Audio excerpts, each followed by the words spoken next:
Dear students, this is Praveen Kumar Agrawal from Management Department, Rotary Institute of Management and Technology, Chandosi, welcomes you in today's lecture of Business Organization. In today's lecture, we will discuss the new topic that is plant layout. जैसा कि previous lecture में हमने plant location, उसकी importance और affecting factors के बारे में एक कंप्लीट डिस्कशन किया था। आज के लेक्चर में हम प्लांट लेआउट के बारे में डिस्कशन करेंगे।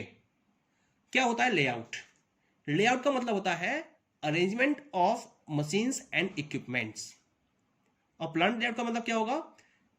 जब हम सारी मशीन्स और इक्विपमेंट्स को अवेलेबल कर लेते हैं, तो अब नंबर है कि हमें उस पर्टिकुलर लोकेटेड प्लेस पर उन मशीनरीज और इक्विपमेंट्स को इस तरीके से अरेंज करना है जिससे कि हम फैक्ट्री में दिए हुए स्पेस को फुल्ली यूटिलाइज कर लें और हमारी जो कॉस्ट ऑफ ऑपरेशन है वो भी मिनिमम हो जाए।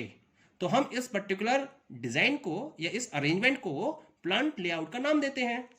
Plant layout involves the arrangement of machines and equipment in the given space of the factory in such a manner that they may be efficiently handled and cost of operation may be the minimum.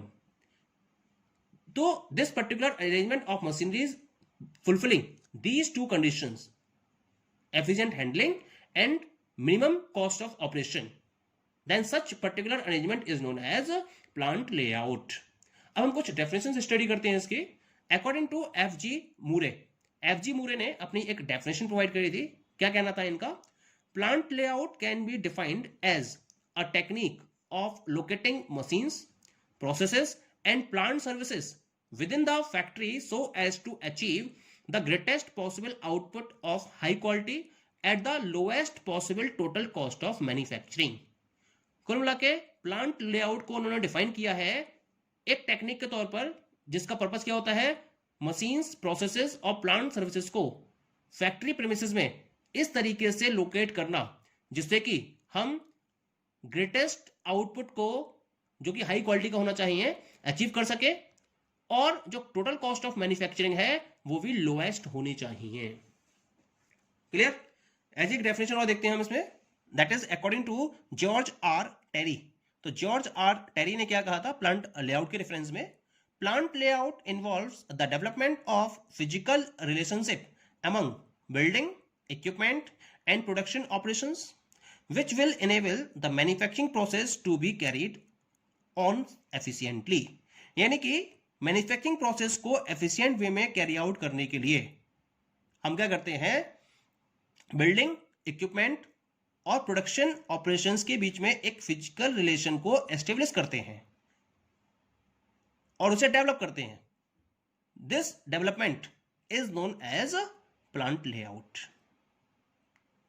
Okay, so now you will be clear with the definition of plant layout. कुल मिला के factory premises में different machineries, equipment को इस तरीके से arrange करना जिससे कि आप अपने ऑपरेशंस को प्रॉपर्ली हैंडल कर सको, एफिशिएंटली हैंडल कर सको और जो आपकी कॉस्ट ऑफ ऑपरेशन है वो भी मिनिमम आए। तो इस पर्टिकुलर अरेंजमेंट को हम प्लांट लेआउट का नाम देते हैं। Okay, now we move to the next topic, that is objective of plant layout. Plant layout का ऑब्जेक्टिव क्या है और हमें प्लांट लेआउट को फॉलो करने की रिक्वायरमेंट क्यों है? सबसे पहला ऑब्जेक्टिव है proper, efficient and economic handling of the materials. जो भी मटेरियल्स हमारे पास अवेलेबल हैं, मैन, मशीनरी, लेबर, जितने भी हमारे पास मटेरियल्स अवेलेबल हैं उनको हमें अगर प्रॉपर वे में हैंडल करना है, एफिशिएंट वे में हैंडल करना है और इकोनॉमिक वे में हैंडल करना है तो उसके लिए हमें एक प्रॉपर प्लांट लेआउट की रिक्वायरमेंट है। ठीक, next one is economic utilisation of available floor space and greater output from a given space.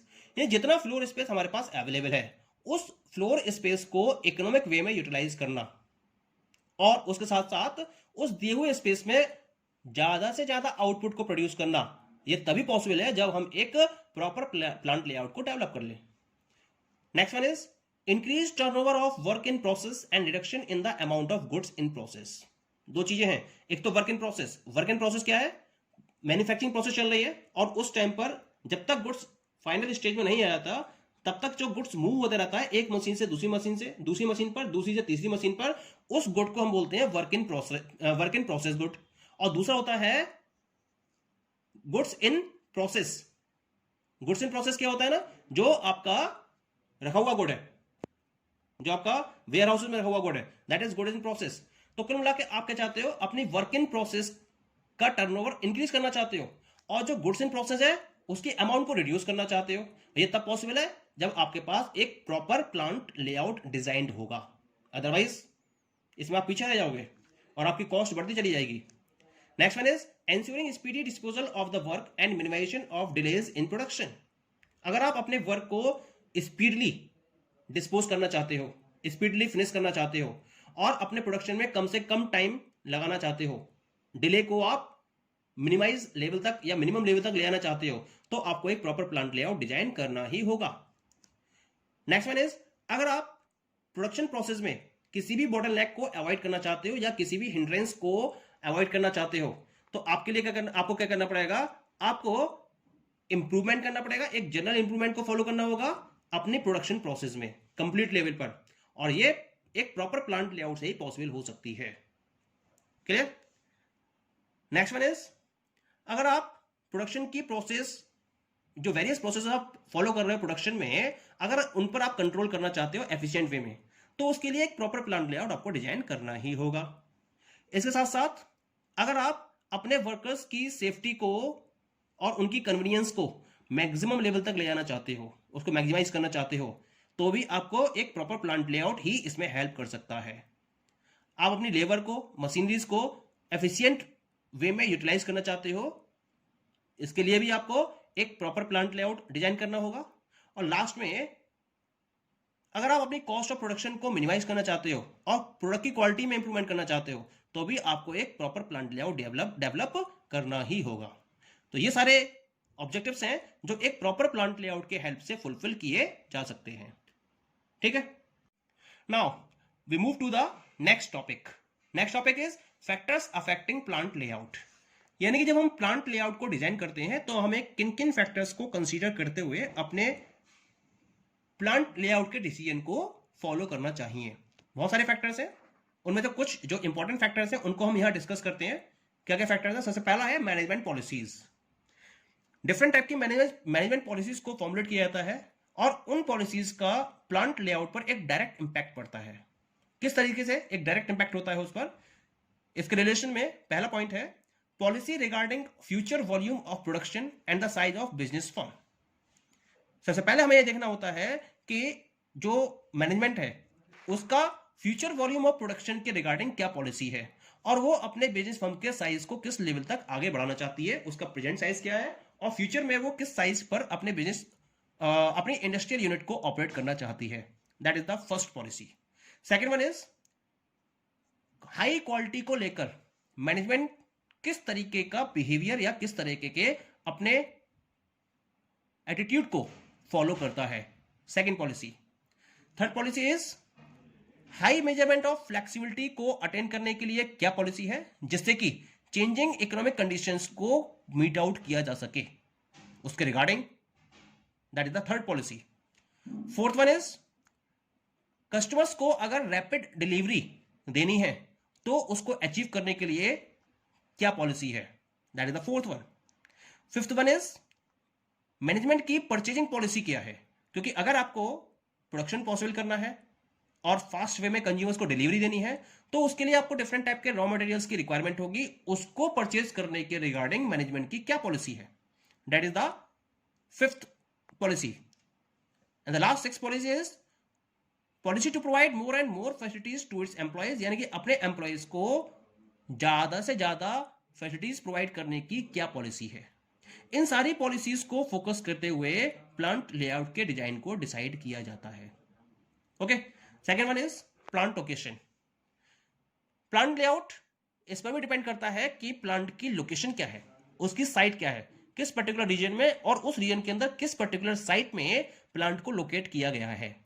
तो जहां लोकेट किया गया है उस पर्टिकुलर प्लेस में टोपोग्राफी क्या है, उसकी शेप क्या है, क्लाइमेटिक कंडीशंस क्या है वहां पर, साइट का साइज कितना है, इन सारे फैक्टर्स को ध्यान में रखते हुए लेआउट के अरेंजमेंट, जनरल अरेंजमेंट को प्रिपेयर किया जाता है।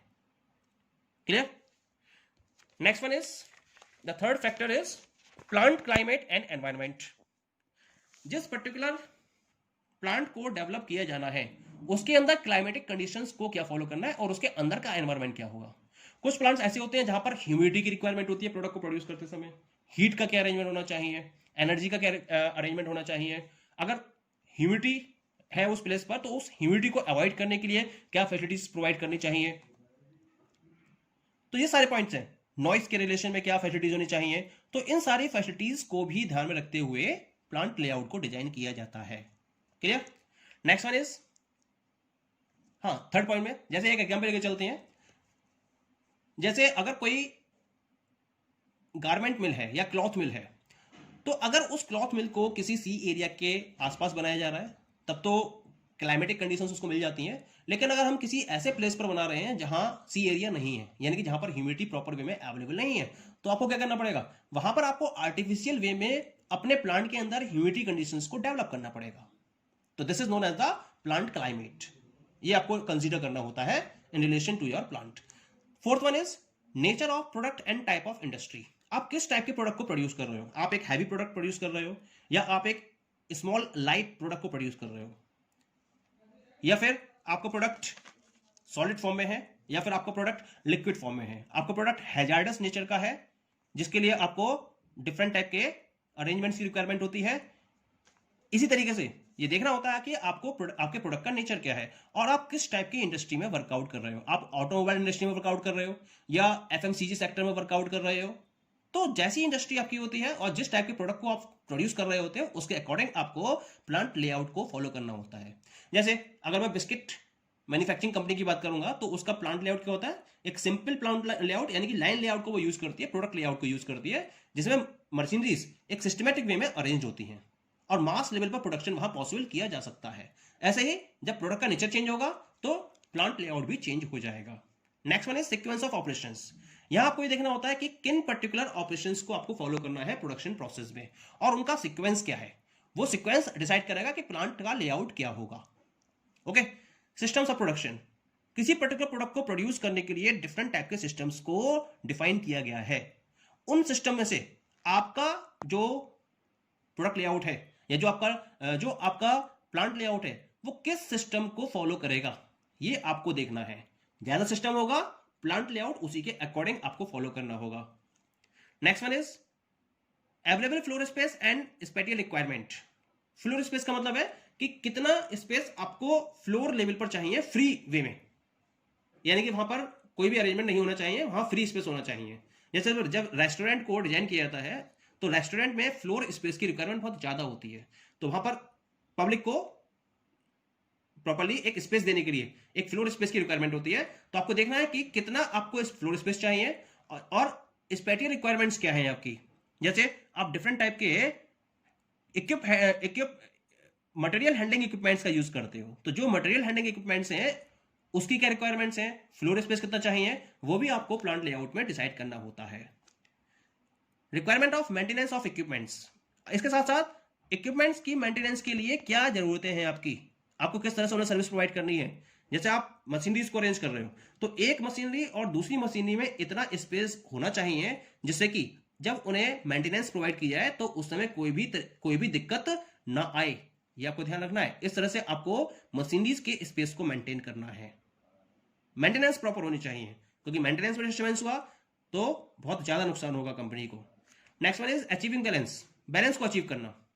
बैलेंस को अचीव करना यानी कि जितनी भी प्रोडक्शन प्रोसेस चल रही है उनकी टाइमिंग इस तरह से सेट होनी चाहिए जिससे कि कोई भी मशीन किसी भी पर्टिकुलर पॉइंट ऑफ टाइम पर आइडल ना रहे, बिजी रहे लगातार। क्योंकि अगर आइडल रहेगी तो बॉटलनेक्स क्रिएट होंगी और अगर बॉटलनेक्स क्रिएट होंगी तो उसकी वजह से ऑर्गेनाइजेशन को बहुत ज्यादा नुकसान उठाना पड़ सकता है। जैसे मान लीजिए कि जो प्रोडक्शन की प्रोसेस चल रही है तो जब फाइनली प्रोडक्ट तैयार होता है तो उस केस में एक जो अरेंजमेंट तैयार कर रखा है मशीनरी ऑर्गेनाइजेशन ने, उसमें एक प्रोडक्ट की 60 यूनिट्स डेवलप हो रही हैं, लेकिन जब पैकेजिंग की जा रही है तो पैकेजिंग के लिए जो मशीनरी यूज की जा रही है वो 1 मिनट में केवल और केवल 40 यूनिट्स को पैक कर रही है। अब प्रोडक्शन हो रहा है 60 का, पैकिंग हो रही है 40 की, तो जो 20 यूनिट्स है उसका डिफरेंस आ जाएगा। इसकी वजह से मशीनरी में बॉटलनेक्स क्रिएट हो जाएंगे और यहां पर क्या होगा, यहां ऑर्गेनाइजेशन को डैमेज उठाना पड़ सकता है, नुकसान उठाना पड़ सकता है, क्योंकि बैलेंस नहीं है। तो इस बैलेंस को मेंटेन करना होगा। क्लियर? यानी कि प्लांट लेआउट में बैलेंस को अचीव करने के सारे स्टेप्स होने चाहिए। Next one is achievement of optimum flow and minimum movement. Flow क्या होना चाहिए? ऑप्टिमम लेवल तक होना चाहिए, और जो मूवमेंट है वो कम से कम होना चाहिए, तब जाकर प्रॉपर वे में आप अपने डिसीजन को फॉलो कर सकते हो, प्रोडक्शन को फॉलो कर सकते हो।